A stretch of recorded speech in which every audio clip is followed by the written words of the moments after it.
मेरे प्रिय छात्रों, 10th class NCERT book mathematics की जो बाकी चैप्टर हुए हैं, आज स्टार्ट हो रहा है हमारा चैप्टर नंबर 4, जिसका नाम है द्विघात समीकरण। द्विघात समीकरण चैप्टर नंबर 4 है ये आपका, और उसकी जो प्रश्नावली 4.1 है उसकी बात करेंगे। यदि द्विघात समीकरण की बात करें तो एक ऐसी समीकरण जिसकी घात 2 होती हो। फॉर एग्जाम्पल ax² प्लस के bx प्लस के c इज इक्वल टू 0। ये एक ऐसी समीकरण है द्विघात समीकरण। इस द्विघात समीकरण में घात कितनी होंगी x की? ज्यादा से ज्यादा 2 घात होंगी। ध्यान रखना, यदि यहाँ पे a इज इक्वल टू 0 हो जाता है तो वो हमारे पास द्विघात नहीं बनती, क्योंकि फिर तो एक घात की आगे ना एक चर समीकरण आ गया ये, तो ऐसी समीकरण द्विघात समीकरण नहीं होगी। द्विघात समीकरण वही समीकरण होगी जिसमें घात कितनी आई हो x की, 2 घात आई हो, भले से वो ax² प्लस के c इक्वल टू 0 इस फॉर्म में आए, या ax² प्लस के bx इज इक्वल टू 0 इस फॉर्म में आए। बट x² यदि उसमें नहीं आता तो वो द्विघात समीकरण नहीं है। बात करते हैं एक्सरसाइज के पहले क्वेश्चन की। पहले क्वेश्चन में उसने फर्स्ट पार्ट में हमसे यही पूछा गया है। क्वेश्चन है हमारे पास में, जांच कीजिए कि निम्न द्विघात समीकरण है। हमें बताना है, जैसे कि उसका फर्स्ट पार्ट है हमारे पास x प्लस 1 का whole square is equal to 2x plus के 3। हमें बताना है, जांच करो यह एक द्विघात समीकरण है या नहीं है। अब ये अगर द्विघात समीकरण है तो एक कैसी समीकरण बन के आनी चाहिए? x² प्लस के bx प्लस के c इक्वल टू 0 इस फॉर्म में ये समीकरण आनी चाहिए। सॉल्व करेंगे, ध्यान से देखो, यहाँ पे x प्लस 1 का क्या हो रहा? स्क्वायर, तो x प्लस 1 आपने याद किया a प्लस b का होल स्क्वायर क्या होता है? a² plus b² plus 2ab। Apply करेंगे, इसे a मान लो, इसे b मान लो, तो x² प्लस 1² प्लस 2ab यानी कि 2x बन गया, बराबर x की गुना करो, 2 की x में गुना करेंगे 2x, माइनस का चिन्ह है, दो दिया 6। यहाँ पे हमारे पास x² प्लस के 1 का स्क्वायर 1 ही होता है, प्लस 2x, और 2x बराबर से इधर लेके आएंगे तो माइनस में, और 6 इधर लेके आएंगे तो प्लस में, क्योंकि बराबर से इधर जाने पे क्या हो जाते हैं, इनके साइन चेंज हो जाते हैं। 2x से 2x क्या हो गया? कैंसिल। हमारे पास बचा x² plus 6 7 is equal to 0। बताओ क्या ये एक द्विघात समीकरण है? जी हाँ, क्योंकि द्विघात समीकरण क्या की? x² प्लस के bx plus c equal to 0, जिसमें x की घात कितनी आ जाती हो? 2 आ जाती हो। यहाँ पे x की घात कितनी? 2, तो इसे लिखेंगे यह एक द्विघात समीकरण है। द्विघात समीकरण है।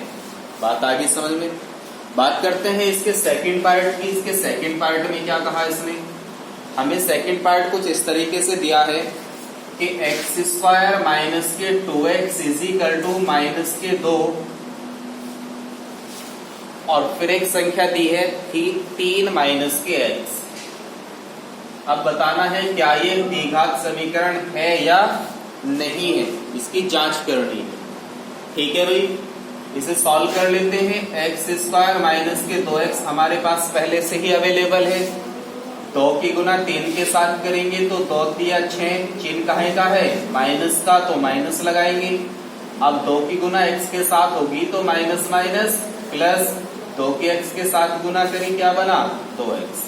अब इन दोनों को उठा के बराबर से इधर ले आओ, x² माइनस के 2x, 6 इधर आया तो प्लस में 6, 2x प्लस का है, इधर आएगा तो काहे का हो जाएगा? माइनस का, बराबर में क्या बचेगा? 0। अब ध्यान से देखो, x² माइनस के 2x 2x और 2x क्या होगी, माइनस के 4x। चिन्ह माइनस का ही रहेगा लेकिन दोनों संख्याएं जुड़ जाएंगी। प्लस में कितना 6 बराबर में कितना 0। ध्यान से देखो इसमें भी x की घात कितनी है 2 है, यानी कि कहीं ना कहीं हमें x की घात 2 मिला है। तो ये भी एक कैसी समीकरण है, यह एक द्विघात समीकरण है। बात समझ रहे हो ना, बात क्लियर होगी। अब बात करते हैं इसके थर्ड पार्ट की। इसके थर्ड पार्ट में क्या कहा इसने, यदि थर्ड पार्ट देखें तो थर्ड पार्ट में दो गुणनखंड एक साथ दिए हैं उसने। थर्ड पार्ट है हमारे पास में x माइनस के 2 x प्लस के 1, x माइनस के 2 x प्लस के 1 इज इक्वल टू दिया है x माइनस के 1 x प्लस के 3। क्लियर है। अब हमें इसे बताना है कि ये एक द्विघात समीकरण है या नहीं है। चलो सॉल्व कर लेते हैं। पहले ये हमारे पास में दो गुणनखंड गुना में दिए हुए हैं, इनकी क्या कर लेंगे आपस में गुना। x की x के साथ गुना करेंगे तो x स्क्वायर, x की 1 के साथ गुना करेंगे तो x, 2 की x के साथ करेंगे तो 2x और 2 की 1 के साथ करेंगे तो माइनस के 2, क्योंकि माइनस प्लस माइनस ही होगा बराबर। सेम इधर मल्टीप्लाई कर लेते हैं। x की x में करेंगे x स्क्वायर, x की 3 के साथ करेंगे 3x, 1 की x के साथ करेंगे 1x, माइनस प्लस माइनस 1 तिया 3। बात आगे समझ में।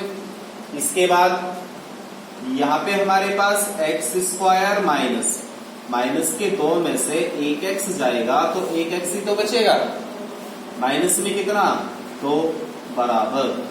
यहाँ पे x स्क्वायर 3x में से 1x गया तो कितने बचे 2x और माइनस में कितना 3। अब क्या काम करते हैं, इधर से इन पदों को इधर उठा करके ले आते हैं। तो x स्क्वायर माइनस के x माइनस के 2 था, x स्क्वायर बराबर से इधर आया तो माइनस में, 2x इधर आया तो माइनस में, और माइनस के 3 था इधर लेके आएंगे तो प्लस का 3 हो जाएगा। बराबर में क्या बचेगा 0। ध्यान से देखो x स्क्वायर से x स्क्वायर कैंसिल हो गया, माइनस के 2x है माइनस के x है, 2x और 1x कितना हो गया 3x हो गया।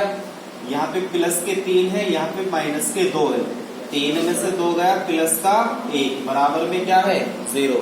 अब बताओ क्या ये द्विघात समीकरण है, जी नहीं है, क्योंकि इसमें कहीं x की घात 2 नहीं आई। तो इसे लिखेंगे यह एक द्विघात समीकरण नहीं है। क्यों नहीं है, बात समझिए ना, क्योंकि ये किस फॉर्म में नहीं है, x square plus B x plus C equal to 0, इस फॉर्म में ये नहीं है।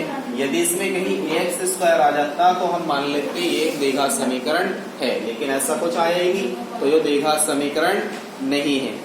चलते हैं इसके फोर्थ पार्ट पर। फोर्थ पार्ट में क्या कहा है इसने हमसे, फोर्थ पार्ट हमारे पास में कुछ इस तरीके से है। दो गुणनखंड दिए हुए हैं, x माइनस के 3 2x प्लस 1, x माइनस के 3 2x प्लस 1 बराबर में क्या दिया हुआ है x और x प्लस के 5, x और x प्लस के 5। ये हमारे पास में फोर्थ पार्ट है। आप देख सकते हो इधर अभी हमने ऐसे ही दो गुणनखंडों की मल्टीप्लाई की थी, यहाँ पे भी हमारे पास दो गुणनखंड ऐसे ही दिए हुए हैं, इनकी भी क्या कर देंगे हम मल्टीप्लाई कर देंगे। x की 2x के साथ में मल्टीप्लाई करेंगे तो कितना आएगा 2x स्क्वायर, x की 1 के साथ मल्टीप्लाई करेंगे तो x, 3 की 2x के साथ करेंगे तो 3 दूनी 6x, और माइनस प्लस क्या होंगे माइनस, 3 की 1 के साथ करेंगे तो माइनस के 3 बराबर में पहुंचते हैं। x की x के साथ करेंगे x स्क्वायर, x की 5 के साथ करेंगे तो 5x। अब इन दोनों को बराबर से इधर उठा करके ले आते हैं। यहाँ देखते हैं पहले क्या बचता है 2x स्क्वायर, माइनस के 6x में से 1x घट गया तो कितने बचे माइनस के 5x, क्योंकि माइनस के 6 में 1x जुड़ रहा था लेकिन माइनस के ज्यादा है तो चिन्ह माइनस का और ज्यादा वाले में से कम वाले को घटा दो। माइनस में कितना 3, x स्क्वायर बराबर से इधर आया तो काहे का हो गया माइनस का, 5x बराबर से इधर आया तो काहे का हो गया माइनस का। अब इधर क्या बचा 0। सॉल्व करते हैं। 2x² में से 1x² गया तो कितना बचा? 1x² माइनस के 5x और माइनस के 5x, 5 और 5 कितने होंगे? माइनस के 10x, और यहाँ पे कितना? माइनस के 3 बराबर में कितना? 0। अब बताओ देखिए क्या ये एक द्विघात समीकरण है या नहीं है? जी हाँ बिल्कुल, यह एक द्विघात समीकरण है। यह एक द्विघात समीकरण है। बात आ गई समझ में? बात करते हैं अब इसके नेक्स्ट पार्ट की, पांचवा पार्ट इसमें क्या दिया हुआ है? पांचवा पार्ट सेम थर्ड की तरह दिया है, उसमें सेम इसी तरीके से हल करेंगे।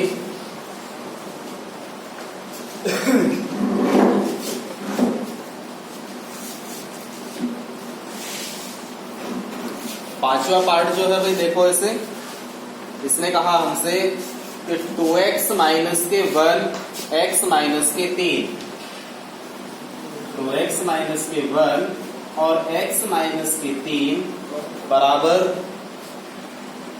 x प्लस के 5 और x माइनस के 1, x प्लस के 5 और x माइनस के 1। ये पांचवा पार्ट दिया है। अब हमें बताना है कि ये एक द्विघात समीकरण है या नहीं है। सॉल्व कर लेते हैं इसे। सॉल्व कैसे करेंगे? इसकी पहले इसके साथ इंटू करेंगे, 2x की गुना x के साथ करेंगे तो कितना बनेगा? 2x²। 2 की गुना 3 के साथ करेंगे तो 2 दिया 6x। 1 की गुना x के साथ करेंगे तो कितना बनेगा? 1x, और 1 की गुना 3 के साथ करेंगे तो कितना बनेगा? 3, और माइनस माइनस क्या हो जाएंगे? प्लस, बराबर x की x के साथ करेंगे x², x की 1 के साथ करेंगे तो माइनस के x, और 5 के x के साथ करेंगे तो 5x, और 5 के 1 के साथ करेंगे तो माइनस के 5। अब यहाँ पे क्या बचता है? 2x² माइनस 6 और 1 कितने होंगे? माइनस के 7 प्लस के 3 बराबर x²। 5x में से 1x घट गया तो प्लस के 4x बचे, माइनस में 5 दिया हुआ है। इन तीनों पदों को बराबर से इधर लेके आएंगे तो हमारा माइनस में हो जाएगा। 2x² माइनस के 7x प्लस के 3, x² इधर आया कहे का हुआ?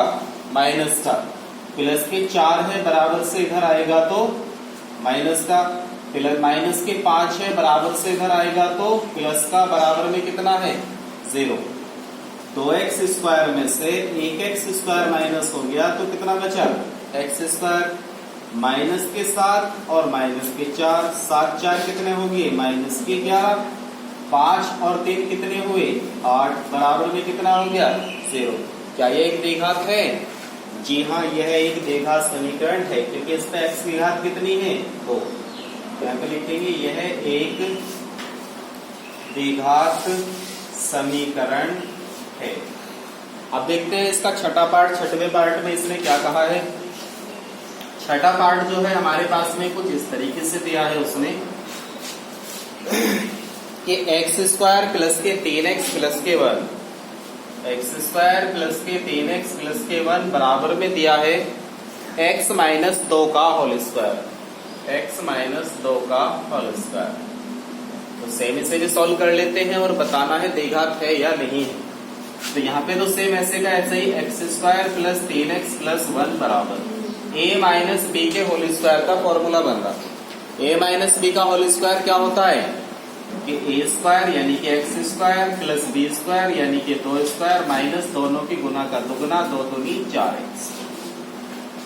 ये वाला x² बराबर से इधर आएगा x² प्लस के 3x प्लस 1, x² इधर आया तो माइनस में, 2 दूनी 4 बराबर से इधर आया तो माइनस में, यहाँ 4x प्लस में था बराबर से इधर आया तो माइनस में था, इधर आते ही कहीं का हो जाएगा? प्लस का, बराबर में क्या बचेगा? 0। यहाँ x² से x² कट गया, 4 और 3 कितने बचे? 7x। 4 में से 1 गया, कितने बचे? 3, बराबर में क्या रह गया? क्या द्विघात है? नहीं है। यह एक द्विघात नहीं है, द्विघात समीकरण नहीं है। क्यों नहीं है? क्योंकि इस पे कहीं भी x² वाली फॉर्म नहीं आ रही। अब देखते हैं इसका सातवां पार्ट। सातवें पार्ट में इसने क्या दिया हमें? सातवां पार्ट जो है हमारे पास में टोटल इसमें 8 पार्ट दिए हैं। दो पार्ट और बचे हैं। सातवां पार्ट है हमारे पास में, इसने कहा x प्लस 2 की पावर 3, x प्लस 2 की पावर 3 बराबर में दिया है 2x x स्क्वायर माइनस के वर्ग। इसे भी हमें बताना है क्या ये एक द्विघात है या नहीं है। चलो जी सॉल्व करते हैं। यहाँ पे एक फॉर्मूला बन जाता है हमारे पास a प्लस बी की पावर 3 का, और वो क्या होता था a cube plus B cube plus 3ab और a प्लस बी। तो अप्लाई करते हैं x cube plus 2 cube plus 3x into 2 और x प्लस के 2। क्लियर। यहाँ पे इसके इंटू करेंगे तो 2x की पावर कितनी हो जाएगी 3, क्योंकि 2 और 1 3। 2x की गुना 1 के साथ करेंगे तो कितना बनेगा 2x। आगे सोल्व करते हैं। x की पावर 3 है, 2 की पावर 3 का मतलब 2 दूनी 4 दूनी 8 और 3 दूनी 6। यहाँ पे x प्लस के 2 है बराबर 2x की पावर 3 माइनस के 2x।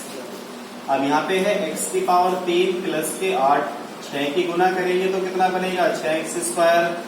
6 की 2 में करेंगे तो 6 दूनी 12x। इसे इधर लेके आओगे तो माइनस 2x की पावर 3, इसे इधर लाओगे तो प्लस के 2x बराबर में कितना रह गया 0। 2x की पावर 3 में से 1x की पावर 3 घट गया तो क्या बचा x की पावर 3। यहाँ पे 6x स्क्वायर है, इसे ऐसे ऐसे लिखेंगे। अब 12x में 2x और जुड़ गया, कितना बचा 14x। अब हमारे पास रह गया प्लस के 8। अब ध्यान से देखिए, बताओ क्या ये एक समीकरण द्विघात है। जी नहीं, इसके ऊपर तो घात 3 आ रही, तो ये तो त्रिघात समीकरण होगी। तो इसे लिखेंगे यह द्विघात समीकरण नहीं है, द्विघात समीकरण नहीं है। बचा इसका लास्ट पार्ट जो इसका 8वां भाग है। 8वें भाग में इसने क्या कहा देखते हैं, उसे भी कर लेते हैं सोल्व। 8वां भाग जो है हमारे पास, उसने कहा x की power 3 minus 4x square minus के x प्लस के 1 बराबर में दिया है उसने x माइनस 2 की पावर 3, x माइनस 2 की पावर 3। तो इसे भी सॉल्व करते हैं। यहाँ पे हमारे पास में पहले से ही गिवन है x की power 3 minus 4x square minus x plus के 1। a माइनस बी की पावर 3 का फॉर्मूला क्या होता है x क्यूब प्लस माइनस आएगा बीच में minus B cube minus 3ab और a माइनस बी। क्लियर है। क्यूब वाले में सारों में माइनस पद आता है। सॉल्व करते हैं। x की पावर 3 से x की पावर 3 तो कट जाएगा, क्योंकि ये बराबर से इधर आते कहीं का हो जाएगा माइनस का। यहाँ पे बचा माइनस के 4x स्क्वायर माइनस के x प्लस के 1 बराबर 2 की पावर 3 का मतलब 2 दूनी 4 दूनी 8, 3 दूनी कितने होते हैं 6, x माइनस के 2। यहाँ पे 4x स्क्वायर माइनस के x प्लस के 1 बराबर माइनस के 8। 6 की गुना करेंगे तो माइनस 6x स्क्वायर आया, और माइनस की गुना माइनस के साथ माइनस माइनस प्लस 6 दूनी कितना हो गया 12x। इसे उठा के बराबर से इधर ले आओ, माइनस के 4x square minus x plus 1 पहले से ही है, माइनस के 8 आया तो प्लस के 8 हो गया, 6 आया तो प्लस के 6x स्क्वायर और 12 आया माइनस के 12x बराबर में क्या बचा 0। 6x स्क्वायर में से 4x स्क्वायर घट गई, कितना रह गया 2x स्क्वायर, 12x ये माइनस के 1x ये 12 और 1 कितना हो गया 13x। 8 और 1 कितने बने हमारे 9 बराबर में कितना। क्या ये एक द्विघात है।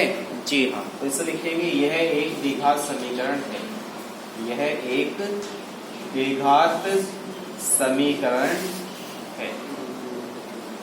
फर्स्ट क्वेश्चन यहाँ से हमारा कंप्लीट होता है। चलते हैं इसके हम सेकंड क्वेश्चन पर। सेकंड क्वेश्चन में भी इसने कुछ पार्ट दिए हैं। ये हुआ हमारा question number 1 complete. Next video में मिलेगा आपको क्वेश्चन नंबर 2। कीजिए इंतजार, जब तक के बने रहिए। हमारी बाकी वीडियो जो यूट्यूब पर है उन्हें देखिए, उसमें हमारे 5-6 चैप्टर हो गए हैं। चैप्टर नंबर 4 जो है वो अभी स्टार्टिंग हुई है, तो उसका क्वेश्चन नंबर 4.1 का जो क्वेश्चन नंबर 1 है वो इस वीडियो में बता दिया गया है। नेक्स्ट वीडियो में मिलेगा आपको क्वेश्चन नंबर 2। वीडियो पर पहली बार आए हैं तो चैनल को सब्सक्राइब जरूर कर दीजिए। वीडियो अच्छी लगती है तो लाइक करना बिल्कुल ना भूलें।